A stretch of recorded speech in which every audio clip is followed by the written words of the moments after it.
Are you tired of being a serial plant killer?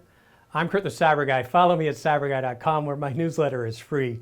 Meet SmartyPlants, the gadget that's revolutionizing plant care. Pandemic gardens became a trend, but many of us learned that keeping houseplants alive is not so easy. SmartyPlants is here to help give you a green thumb. With smart sensors monitoring light, humidity, temperature, soil moisture, and nutrients, it sends real-time data to your smartphone, taking all the guesswork out of plant care. Ben Beavers, founder of SmartyPlants, says their goal is to help the 48% of houseplant owners who have accidentally killed 5 or more plants. The London startup quickly gained traction on Kickstarter, raising over 10 times its target in just 4 days. SmartyPlants is plug and play. Just spike the sensor into the soil. It can analyze a room and recommend suitable plants, integrate with smart home systems for automatic watering, and even track growth through AI image analysis. Personalized insights and notifications keep your plants thriving.